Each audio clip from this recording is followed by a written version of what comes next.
हाय, मकर संक्रांतीनिमित्त आज आपण तिळाची पोळी करणार आहोत. तर चला मी सामग्री सांगते. गूळ ह्या 2 वाट्या घ्यायच्या आहेत. मी एकच वाटी घेतलेले आहे. तीळ 1 वाटी घ्यायची, खोबरं अर्ध्याच्या कमी घ्यायचे, बेसन पीठ पण अर्ध्याच्या कमी घ्यायचं आणि शेंगदाणे पण अर्ध्याच्या कमी असे मिळून. आणि जी मध्ये आहे ना ती वेलची पावडर आहे. साखर टाकून मी वाटून घेतलेली आहे. आता आपण पीठ कोणतं घ्यायचं तर गव्हाचं पीठ घेतलेले मी ह्या 2 वाटे आणि बेसन पीठ 2 चमचे घेतलेले आहेत. हा मोठा चमचा, पोह्याचा चमचा नाही घ्यायचा. हा मोठा चमचा घ्या तुम्ही. आणि आता आपण पहिल्यांदा पीठ मळून घेऊ आणि मग सारण आपण भाजून घेऊ. ह्या 2 वाट्या गव्हाचं पीठ आहे, त्याच्यामध्ये बेसन पीठ टाकून घेऊ, मीठ टाकून घेऊ आणि मोठी पळी जी आपण भाजीला वापरतो ना, ती पळीभर तेल चांगलं कडक कडकडीत गरम करून ठेवायचं आहे. गरम झाले की मग आपण ह्या पिठामध्ये ओतून घेणार आहोत. आता हे पहिल्यांदा आपण मिक्स करून घेऊ आणि आता तेल गरम झालेलं आहे ते टाकून घेऊ. पहिल्यांदा आपण स्पूननी मस्तपैकी मिक्स करून घेऊ, कारण की गरम तेल आहे ते पण सांभाळून तुम्ही काम करा, नाहीतर हाताला भाजेल. आता गार झाले की मग तुम्ही हाताने केलं तरी चालेल. मी अशा पद्धतीने तयार केलेलं आहे. तुम्ही ते बघा आणि नक्की ट्राय करा. खूप सुंदर पोळी होती आणि मस्तपैकी मिक्स करा. फक्त गव्हाची चपातीसाठी जे आपण पीठ मळतो ना त्या टाईपचं नाही करायचं, घट्टसर मळायचं आणि थोडं थोडं पाणी टाकून मळा. पातळ अजिबात करू नका. हाताला आपल्याला लगेच हेवी वाटणार पीठ मळताना. जास्त थोडं थोडं पाणी टाकूनच मळा. मग अशा पद्धतीने आणि फक्त सारण भाजूस तोपर्यंतच आपण पीठ ठेवणार आहोत. तोपर्यंतच, जास्त वेळ आपण ठेवणार नाही आहे. आता आपण सारण भाजून घेऊ. पहिल्यांदा खोबरं भाजून घेऊ. खोबरं लो फ्लेमवर भाजून घ्या. जास्त काळं नाही करायचं, आपल्याला फक्त परतून घ्यायचे नॉर्मली. त्याचे म्हणजे सगळं असं पाणी निघलं पाहिजे, कोरडं कोरडं झालं पाहिजे. आणि शेंगदाणे भाजून घेतलेलेच आहेत ते पहिल्यांदा वाटून घेऊ. हे वाटून झाले की मग आपण तीळ हे करू, गरम करून घेऊ. तीळसुद्धा असे थोडेसे तडतडतील आणि असं सुगंध सुटतो बघा तीळ भाजल्यानंतरनं.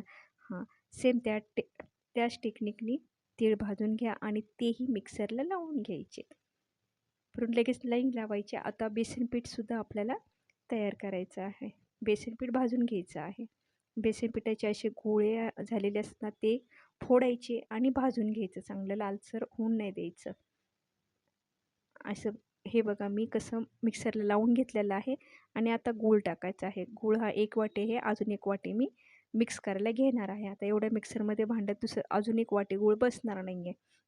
म्हणजे तुमच्या लक्षात आलं का, मी 1 वाटी गूळ घेतला, 1 वाटी तीळ घेतलेले आहेत आणि 2 वाट्या गूळ घेतलेला आहे.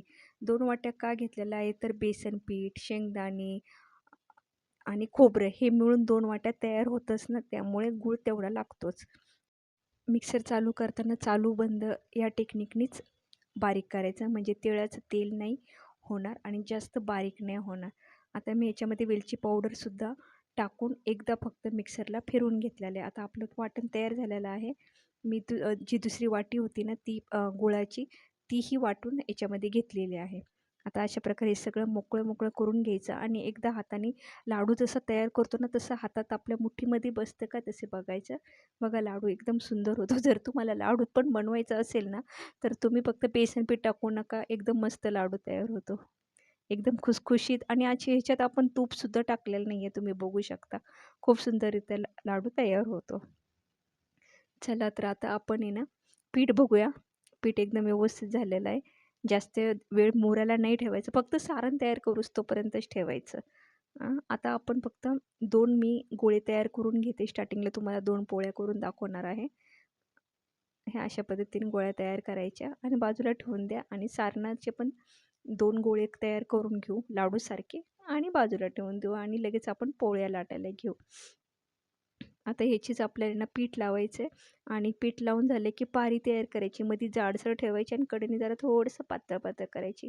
आणि जेव्हा आपण लाडू असा आता केलेला आहे ना तो टाकतो ना मध्ये, तर थोडासा फोडायचा, म्हणजे तो आहे ना सगळीकडे आपल्या चपातीला कडेपर्यंत पसरून जातो. फोडून मग आतमध्ये असं भरल्यासारखं करायचं आणि तीच पारी, पिठाची पारी वरतीपर्यंत आणून आपण ती पॅक बंद करून टाकायची. ओके, ह्या अशा पद्धतीने तुम्ही बघू शकता. आणि वरती जे पीठ आलेलं आहे ना ते गोल गोल करूनच वरचं पीठ काढून घ्यायचं. बघा अशा पद्धतीने खूप मोठा व्हिडिओ होतोय त्याबद्दल सॉरी. पण मला हे पूर्ण दाखवायचं होतं की तुम्हाला डिटेल्समध्ये कळलं पाहिजे. आणि जर तुम्हाला वाटले की थोडीशी वरतून फुटली, तसं चिमटीने तुम्ही चिमटी देऊन पिठाने बंद करू शकता. एकदम सुंदररित्या होते. आणि हाताला जरा जड-जडपणा वाटतो कारण की जरा निब्बर असतो ना. जशी आपण ह्याची पुरणपोळी करतो त्या पद्धतीने होत नाही आहे. ही जरा थोडीशी निब्बर. अशा पद्धतीने हाताच्या तळव्याने तुम्ही प्रेस करा आणि नंतर पीठ लावून चांगली पातळसर लाटून घ्यायची. हाताच्या तळव्याने प्रेस झाली ना, तर कडेपर्यंत पण सारण जातं. नंतर ना हाताने थोडीशी अशी जरा थोडीशी दाबत राहायची आणि नंतर ना चपातीसारखी लाटून घ्या, पण पूर्ण पातळ करायची. फुगली नाही पाहिजे. तिळाची पोळी फुगली नाही पाहिजे. त्यावेळेस ती तिळाची पोळी तयार होते. स्टार्टिंगला आपण गरम-गरम करतो ना, त्यावेळेस ती मऊ राहते. पण नंतर जशी ती गार होईल ना, तर तशी ती क्रंचीपणा येतो. कारण की गूळ असतो ना त्याच्यामध्ये. गूळसुद्धा तव्यामध्ये भाजला जातो आणि इतका वास येतो की बघायला नको. का अशा पद्धतीने तयार करा. तवा तापलेला आहे, तर मी पोळी टाकून घेतली. आता ही भाजायची आणि तूप नाही लावायचं, तेल लावायचं. कारण अशी ही ती पोळी कडक होतेच ना, तर तेलाने व्यवस्थित राहते. तेलाने जास्त दिवस पण टिकते.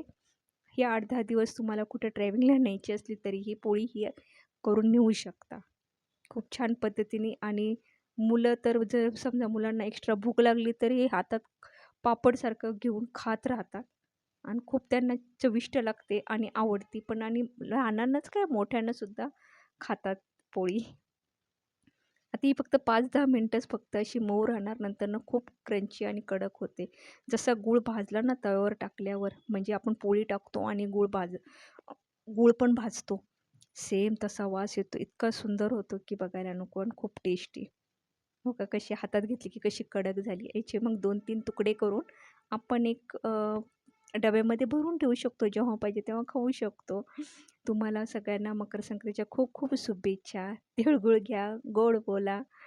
हो का, अशा पद्धतीने ही तुकडे करून असे ठेवू शकता तुम्ही एका कॅरी बॅगमध्ये किंवा डब्यामध्येच ठेवा शक्यतो. जेव्हा पाहिजे तेव्हा खायला देऊ शकतो. मी तर ही खायला सुरुवात केली तर मला लक्षात पण नाही की व्हिडिओ चालू आहे. मी खातच राहिले. व्हिडिओ आवडल्यास लाईक करा, शेअर करा. भेटू आपण. बाय.